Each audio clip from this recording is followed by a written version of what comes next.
오늘 우리에게 주시는 말씀 구약성경 사무엘상 14장 1절로부터 15절까지 말씀 함께 읽어보겠습니다.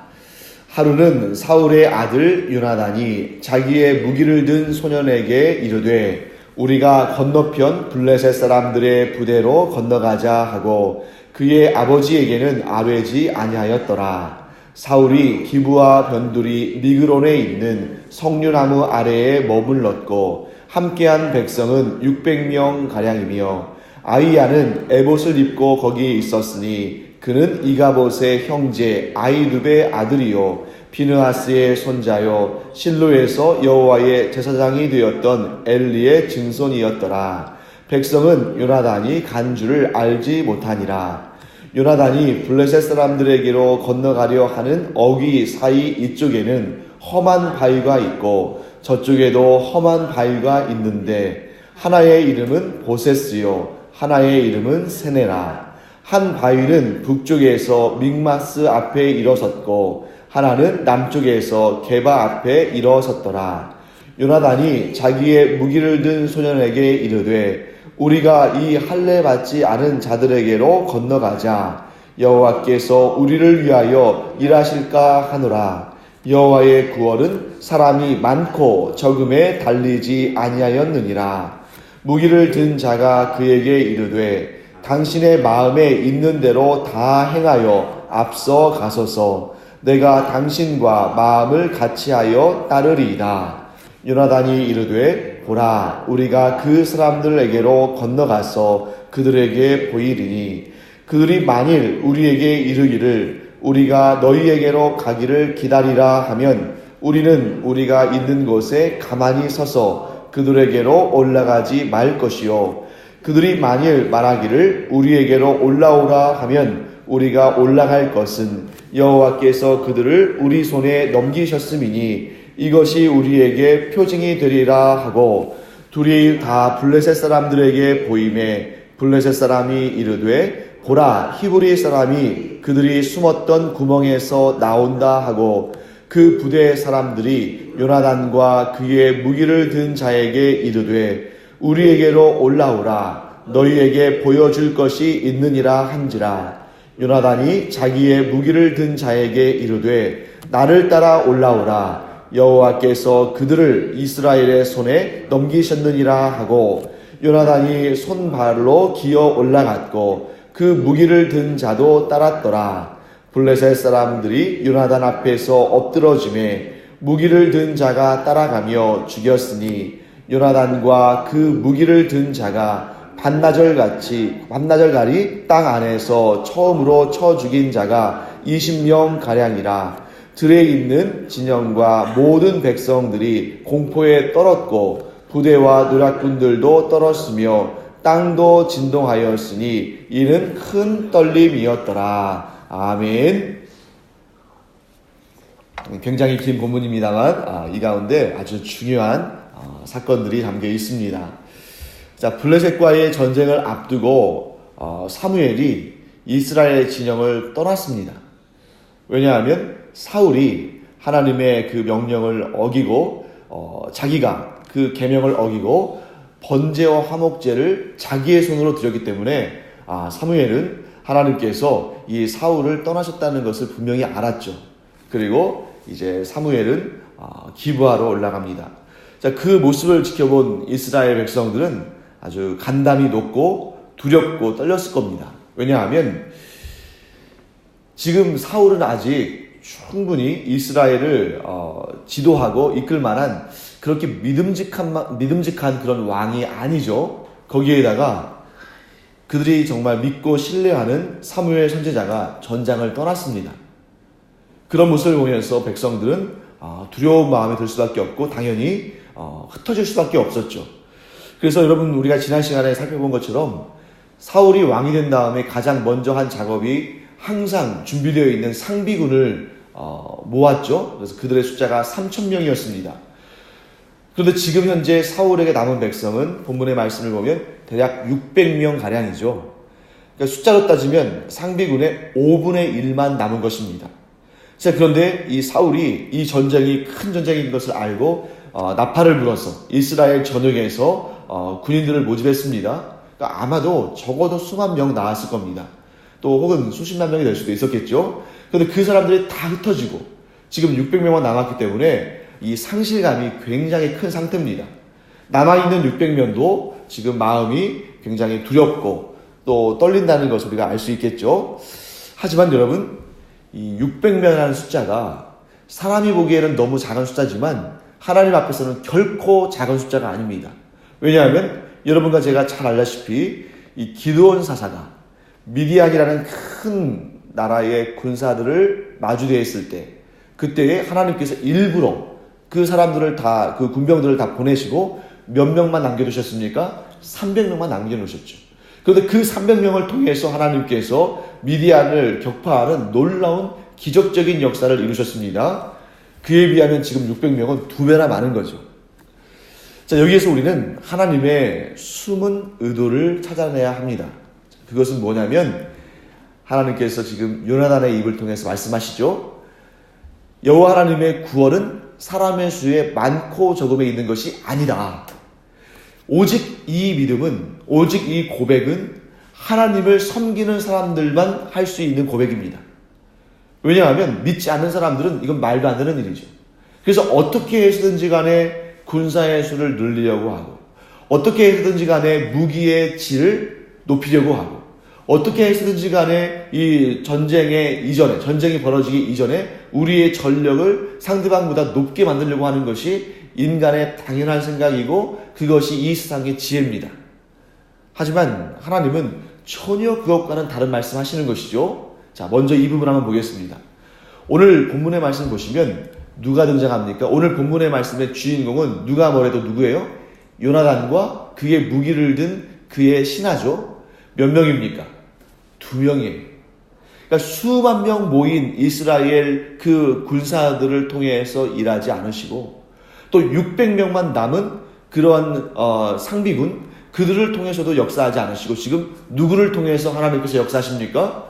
요나단과 그의 병기를 맡은 자, 즉 그의 무기를 맡은 자 2명이서 그 아버지에게 알리지도 않고 적진으로 뛰어듭니다. 여러분, 이것은 세상적으로 보면 정말 무모한 짓이죠. 오히려 이들의 행위는 이 세상의 원리로 본다면 이스라엘에게 해가 되는 일입니다. 그런데 믿음의 눈으로 보면 이것은 하나님께서 우리에게 주시는 귀중한 메시지가 되는 거죠. 요나단의 입으로 뭐라고 말합니까? 여호와의 구원, 하나님의 승리는 사람의 많고 적음에 달려있는 것이 아니다. 이 믿음이 여러분과 제 안에 있기를 간절히 축원합니다. 그래서 세상 사람들은 굉장히 어떨 때는 우리 그리스도인들보다 더 열심히 준비하고 더 치밀하게 준비하고 더 어떻게 보면 더 논리적이고 더 현실적입니다. 그래서 자기가 충분히 준비되고 상대방보다 더 많이 또 갖추고 또 이런 스펙들을 쌓고 이렇지 않으면 일을 하지 않아요.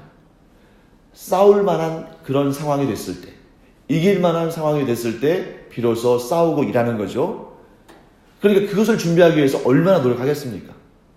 물론 우리 그리스도인들이 노력을 하지 않고 그냥 하나님의 뜻만 맡기면 된다, 이런 말이 아니라, 그러나 그들과 우리가 함께 길을 갈 때 하나님께서 우리와 함께 하시는 이유는 우리는 사람의 수의 중다함이나 우리가 준비한 것이 얼마나 치밀한 것인가, 이것을 의지하는 사람들이 아니라 우리는 그것이 있든 없든 항상 하나님을 의지하는 사람들입니다. 하나님을 의지하는 사람들, 하나님의 믿음을 가진 사람들은 오늘 요나단이 그런 것과 같이 이런 비현실적이고 또 비논리적이고 이것이 과연 될 것인가 하는 그런 상황 가운데서도 하나님을 의지함으로 말미암아 하나님이 주시는 놀라운 승리를 맛보게 된다 하는 것을 우리가 보게 됩니다. 그래서 여러분, 우리가 이런 내용들을 이렇게 보다 보면 일부러 하나님께서 이런 상황으로 끌고 가시는 것들을 볼 때가 있어요. 이 성경에는 이런 내용들이 굉장히 많이 나옵니다. 그래서 숫자가 지금 점점 작아지고 있죠. 아마도 수만 명의 군병들이 이제 600명으로 줄어들었습니다. 그런데 그 600명이 이제 오늘은 2명의 하나님의 사람들로 줄어들었어요. 그래서 수만 명에서 600명, 600명에서 2명이 됐는데 이것이 그냥 우연히 된 일이 아니라는 것이죠. 하나님께서 이들을 통해서 우리에게 분명히 그리고 선명히 주시고자 하시는 메시지가 있다는 것입니다. 그래서 여러분, 하나님의 사람들이 이렇게 현실적으로 점점 더 열악해지고 점점 더 어려워지고 점점 더 숫자가 줄어드는 이런 상황을 볼 때 세상 사람들은 낙심하고 낙담하고 포기하겠지만 우리는 오히려 더욱 하나님을 기대해야 합니다. 이것이 믿음이 없는 사람과 믿음이 있는 사람의 결정적인 차이예요. 믿지 못하는 사람들, 하나님을 섬기지 않는 사람들은 눈앞에 보이는 숫자가 줄어들 때, 그들이 가지고 있는 그런 전력이 점점 약해질 때 두려워하고 떨며 한 발짝도 앞으로 나가지 못하고 오히려 포기하고 패배합니다. 하지만 우리 믿음의 사람들은 그 가운데 어떻게 한다고요? 더욱 믿고 의지하고 기대해야 합니다. 하나님께서 크신 역사를 이루실 때 일부러 상황을 이렇게 어렵고 힘들게 끌어가실 때가 있다고 말씀드렸죠. 왜냐하면 그 승리가 오직 하나님께로부터 왔다는 믿음의 고백을 이루시기 위해서 그렇게 행하실 때가 있다는 것입니다.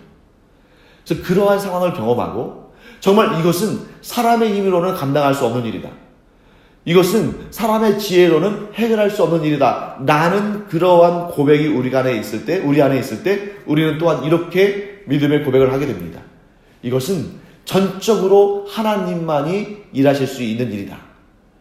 이 일은 전적으로 하나님만이 역사하실 수 있는 일이다. 라고 고백하며 기도하며 나갈 때 하나님께서 그 믿음의 고백 가운데 역사하시고 일하실 줄 믿습니다. 그렇기 때문에 방금 전에 우리가 찬송한 것처럼 우리가 어려운 일 당할 때, 우리가 낙심할 만한 그런 상황 가운데 처했을 때, 내 힘과 능력으로는 아무런 일도 할 수 없을 것이라는 것을 우리가 인정할 때 오히려 낙심하고 포기하는 것이 아니라 더욱 하나님을 붙들고 오직 하나님만 의지함으로 말미암아 하나님이 이루시는 놀라운 역사를 경험하는 여러분과 제가 되기를 간절히 축원합니다. 그래서 내 힘으로 도무지 감당할 수 없는 그런 일들, 또 너무나 힘들고 어려운 일들을 볼 때 오히려 하나님을 기대하는, 오히려 그 가운데서 역사하시는 하나님을 기대하는 여러분과 제가 되기를 간절히 축원합니다. 그런데 여러분, 이렇게 믿음으로 출발했어요. 하지만 믿음으로 출발했다고 해서 우리 앞에 있는 모든 역경이나 장애물이 사라지는 것 아닙니다. 요나단이 믿음을 가지고 하나님께서 역사하실 것을 믿고 나아갔지만 그 앞에는 무엇이 가로막고 있냐면 보세스와 세나와 같은 장벽들이 가로막고 있어요. 4절 말씀 보시면 큰 두 바위가 등장하죠. 하나의 바위의 이름은 보세스고 하나의 바위의 이름은 세네입니다. 그러니까 지금 이 블레셋의 그 진영에 진격해서 들어가기 전에 이미 그 앞에도 이런 장애물들이, 절벽들이 있어요. 그래서 이 보세스라는 바위, 이런 그 고유명사들을 보면 그 이름의 뜻이 무엇일까 궁금해지죠? 보세스의 뜻은 빛나는 이란 뜻입니다. 그리고 세네의 뜻은 가시덤불이라는 뜻이에요. 이 이름을 한번 잘 보십시오. 자, 보세스가 빛나다 이런 뜻이잖아요. 왜 빛이 나겠습니까? 여러분, 그 이스라엘의 지형이나 풍토를 보면 이 지역이 이 건조한 지역이라는 걸 우리가 알 수 있잖아요. 그러니까 뭐와 같냐면 그냥 우리 여기 보는 한라산이랄지 이런 오름들은 나무들이 많죠. 그 나무들이 많다는 것은 뭐냐면 그 땅이 바위가 아니라는 걸 의미합니다. 물론 그 밑에 들어가면 바위겠지만 그 위에 흙이 있다는 거죠. 흙이 있다는 것은 오르기가 쉽다는 것입니까? 어렵다는 것입니까? 쉽다는 거죠. 바위산을 올라가는 것이 어렵겠습니까? 아니면 흙으로 된 길을 올라가는 것이 어렵겠습니까? 바위로 올라가는 것이 미끄럽고 더 어렵죠. 그리고 험준합니다. 그러니까 이 보세스는 아주 이 가파를 뿐만 아니라 바위로 되어 있기 때문에 빛이 거기를 비치면 반짝반짝 빛나는 거예요. 그러니까 그만큼 올라가기가 힘든 그런 바위산이라는 것을 알 수 있습니다. 또한 세네는 어떤 곳입니까? 가시덤불이에요. 그러니까 이 가시덤불이 있다는 것은 이 수풀이 우거졌다는 뜻이 아니고 거기에 안 그래도 올라가기 힘든 바위산인데 그 바위 틈에 있는 그 약간의 흙에 뿌리를 내리고 가시덤불이 자라서 그나마 상황이 더 어려워졌다는 걸 의미하는 거죠. 그 가시덤불을 헤치면서 나가야 되니까. 이러한 장벽들을 볼 때 많은 사람들이 중도에 포기할 것입니다.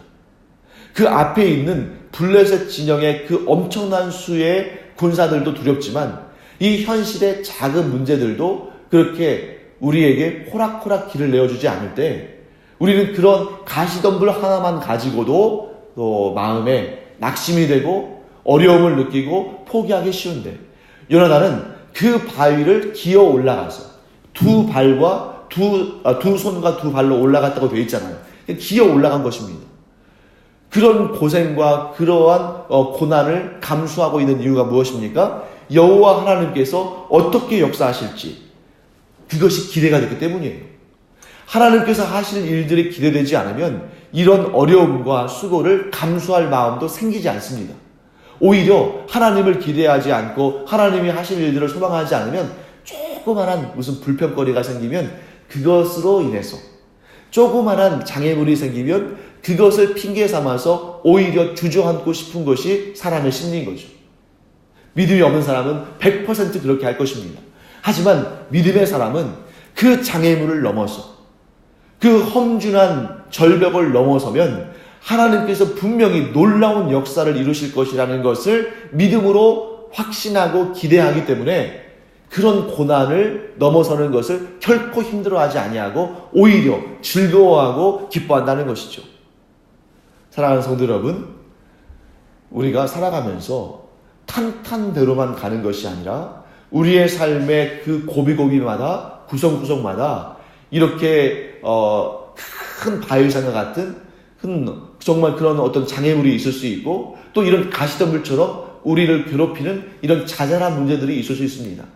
또한 블레셋의 이 대군처럼 우리를 압도하는 그런 문제들이 있을 수 있겠죠. 하지만 그때 우리가 사울처럼 반응할 것인가? 아니면 그때 우리가 요나단처럼 반응할 것인가? 그것은 우리가 선택할 상황입니다. 여러분과 제가 믿음으로 선택함으로 말미암아, 믿음의 길을 선택함으로 말미암아 큰 절벽이든 아니면 이런 자잘한 가시덤불 같은 것이든 어떤 장애나 어려움이 있다 할지라도 그것을 기쁜 마음으로 능히 감당하며 하나님께서 이루실 놀라운 일들을 기대하는 여러분과 제가 되기를 간절히 축원합니다. 자, 그 다음에 우리가 여기서 살펴볼 내용이 있는데 여러분들이 오해하시기 쉬운 부분입니다. 어떤 내용이 있냐면 요나단이 이렇게 고백합니다. 여호와께서 우리를 위하여 일하실까 하노라. 이렇게 되어 있죠. 이것을 여러분 그러니까 우리가 오해를 하면 어떤 식으로 오해하기 쉬우냐면 요나단이 믿음으로 반응했다가 왜 이렇게 믿음이 없는 말을 할까? 요나단이 하나님에 대한 믿음의 확신이 부족한가? 라고 오해할 수 있어요. 왜냐하면 하나님께서 우리를 위하여 일하시리라 이렇게 말할 것 같은데 정말 이 단 두 명이서 블레셋 적진을 향해서 뛰어가기로 작정했다면 여호와 하나님께서 우리를 위하여 일하실 것이다 라고 믿음으로 고백하고 그 적진에 뛰어갈 것 같은데 지금 요나단이 뭐라고 하고 있습니까? 여호와께서 우리를 위하여 일하실까 하노라 이렇게 말하고 있잖아요. 근데 여러분 사실은 이 내용은 오히려 여호와께서 우리를 위하여 일하시리라 라고 믿음으로 말하는 것보다 더 큰 믿음의 고백입니다. 왜냐하면 우리 생각에는 요나단의 말이 여호와께서 우리를 위하여 일하실까? 아니면 하지 않으실까? 자, 이런 식으로 이렇게 오해될 수 있습니다만 이 말의 뜻은 여호와께서 이 일에 즉 블레셋 진영으로 뛰어들어가는 블레셋의 그 진영으로 뛰어들어가는 이 일에 우리를 도우시든 혹은 돕지 않으시든 하나님은 여전히 하나님이시고 하나님은 홀로 영광 받으실 분이라는 믿음의 고백이 담겨있는 것입니다. 그러니까 만약에 여호와께서 우리를 위하여 일하실 것이다 반드시 일하시리라 라고 믿음의 고백을 하고 그 진영에 뛰어들어갔는데 만일 그 블레셋 사람들에게 사로잡혀서 포로가 되고 또 심지어 생명을 잃는 상황이 된다면 만약에 정말 그렇게만 생각했던 사람이라면 하나님께 실망할 거예요. 내가 이렇게 믿음으로 고백하고 하나님께서 반드시 일하실 것이라고 믿고 하나님을 의지해서 이렇게 적진에 침투했는데 왜 하나님께서 나와 함께하지 않으시는가? 왜 하나님은 나를 보호하지 않으셨는가? 왜 하나님은 나를 위하여 일하지 않으셨는가? 왜 믿음으로 고백하고 이렇게 결단하고 나온 나를 돕지 않으시는가? 아마 이렇게 실망할 수도 있을 것입니다.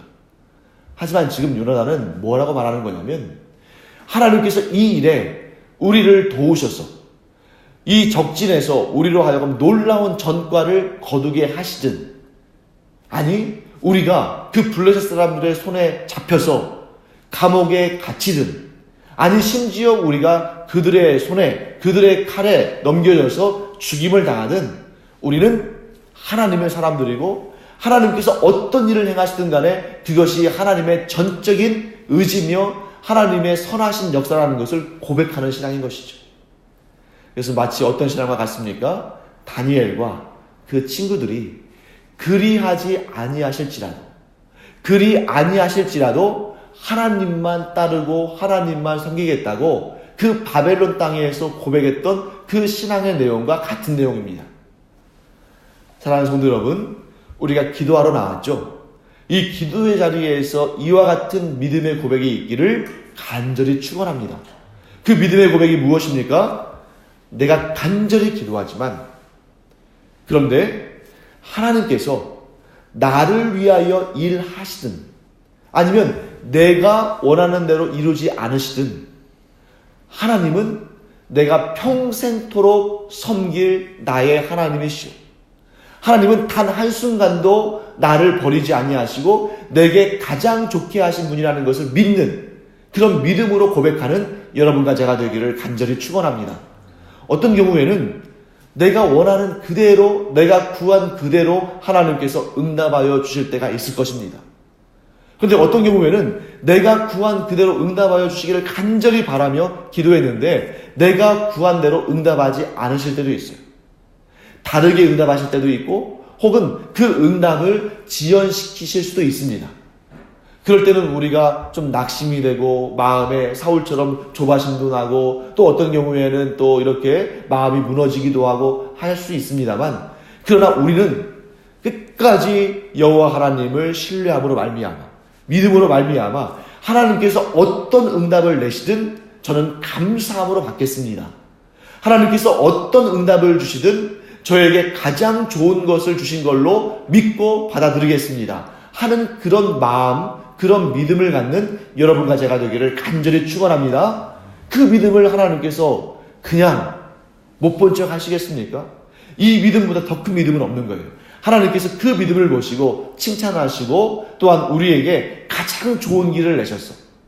우리가 지금 당장은 이해되지 않을지 모르지만 반드시 우리가 어느 정도 시간이 지난 다음에는, 그래, 내가 구한 그대로 되지 않았지만 역시 하나님께서 내게 응답하신 그것이 내게 가장 좋은 일이었다 라고 믿음으로 고백할 줄 믿습니다. 이런 믿음 가지고 우리가 하나님께 늘 기도하며, 내가 구한 대로의 응답이 아니라 하나님 보시기에 가장 좋은, 나도 나를 잘 모르잖아요. 그런데 나를 누구보다 잘 아시는 하나님께서 우리에게 가장 좋은 응답을 주시는 것을 날마다 체험하는 여러분과 제가 되기를 간절히 축원합니다. 기도하겠습니다. 하나님, 주님의 은혜를 감사드립니다. 저희들이 기도할 때에 저희들이 생각하는 것들, 저희들이 원하는 것들, 저희들이 바라는 것들 그대로 이루어지기를 또 기도할 때가 많습니다. 또한 하나님께서 그대로 응답하실 때도 많이 있음을 저희들이 경험하고 있습니다. 하지만 하나님께서 그대로 우리가 구한 그대로 응답하지 않으신다 할지라도 오히려 하나님을 향해서 더욱 감사하고 더욱 기대하고 더욱 신뢰하는 저희들 되게 하여 주시옵소서. 왜냐하면 저희들이 구한 것이 사실상은 우리에게 가장 좋은 것이 아닐 수 있음을 저희들이 겸손히 고백합니다. 그러나 하나님께서 저희들에게 주시는 응답은 우리의 모든 것을 아시고 우리의 과거와 현재와 미래를 아시는 하나님께서 가장 좋은 것으로 주시는 줄 믿습니다. 이 믿음 가지고 기도하며 하나님의 응답을 얻는, 하나님께서 우리에게 가장 좋은 것을 주시는 그 응답을 체험하는 저희들 되게 하여 주시옵소서. 감사드리며 예수님의 이름으로 축복하며 기도합니다. 아멘. 이제는 우리 주 예수 그리스도의 은혜와 하나님 아버지의 놀라우신 역사와 성령의 감동, 감화, 위로, 교통하심이 이 시간 오직 하나님을 믿음으로 말미암아 어떠한 응답을 주시든 그것이 내게 가장 복되고 가장 존귀하고 가장 아름다운 응답임을 믿고 고백하는 주님의 사랑하시는 기도자들 위해 이제로부터 영원토록 함께 있을지어다. 아멘. 오늘 기도하실 때에 하나님의 놀랍고 은혜로운 응답을 체험하는 여러분과 제가 되기를 축원합니다.